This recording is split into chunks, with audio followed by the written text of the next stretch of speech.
39 bölüm. Жүйүт падышасы Сидкиянын падышачылыгынын 9-жылынын 10-айында Бабыл падышасы Небухаданасар өзүнүн бүт аскери менен Иерусалимге келип, аны курчап алды.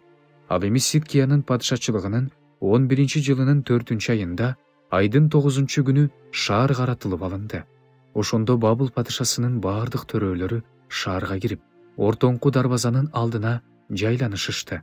Алар Нейиргал Саретсер, Самгар Небо, Эбнухтардын башчысы Сарсехим, сыйкырчылардын башчысы Нейиргал Саретсер жана башка Бабыл падышасынын баардык төрөлөрү, Жүйүт падышасы Сидкия жана баардык аскер адамдары аларды көргөндө качып жөнөштү.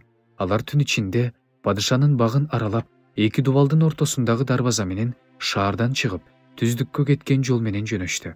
Бирок Каздемдердин аскерлери алардын артынан кууп жөнөштү. Сидкияны Жерихо түздүгүндө кууп жетишти. Аны колго түшүрүп, Бабыл падышасы Небухаданасарга, Хамат жериндеги Риблага алып келишти. Падыша аларга ошол жерде өкүм чыгарды. Бабыл падышасы Сидкиянын уулдарын Риблада, Сидкиянын көз алдында сайып өлтүрдү. Ал жүйүттүн бүт төрөлөрүн да сайып өлтүрдү. Ал эми Сидкиянын эки көзүн оюп, аны Бабылга алып кетиш үчүн кишен салып койду. Падышанын үйүн жана элдин үйлөрүн Каздемдер өрттөп жиберишти. Иерусалимдин дубалдарын кыйратышты. Ал эми шаарда калган элдин калдыгын, ага өтүп кеткендерди жана калган башка элди сакчылардын башчысы Небузарадан Бабылга туткундап кетти. Эл арасындагы эч нерсеси жок жардыларды болсо, сакчылардын башчысы Небузарадан Жүйүт жеринде калтырды.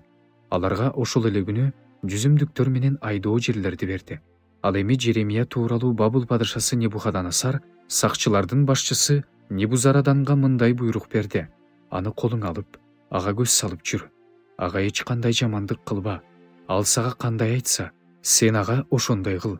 Ошондо сакчылардын башчысы Небузарадан, Эбнухтардын башчысы Небушазбан, сыйкырчылардын башчысы Нейиргал Саретсер жана Бабыл падышасынын баардык төрөлөрү киши жиберип, Жеремияны күзөтчүлөрдүн короосунан чыгарып алышты. Анан аны Сапан уулу, Акикам уулу Гедалиянын колуна тапшырып, үйүнө жеткирүүнү буйрушту. Ошентип ал эл арасында жашап калды. Жеремия сакчылардын короосундагы зынданда жатканда Теңирден ага сөз болгон: бар, Эфиопиялык Эбет мелекке мындай деп айт: Ысрайылдын Кудайы Себайот Теңир мындай дейт: мына, мен бул шаар тууралуу жакшылыкка эмес, жамандыкка айткан өзүмдүн сөзүмдү аткарам. Алар ошол күнү сенин көз алдыңда жүзөөгө ашырылат. Бирок мен сени ошол күнү куткарам дейт Теңир. Сен өзүң корккон адамдардын колуна салынып берилбейсиң.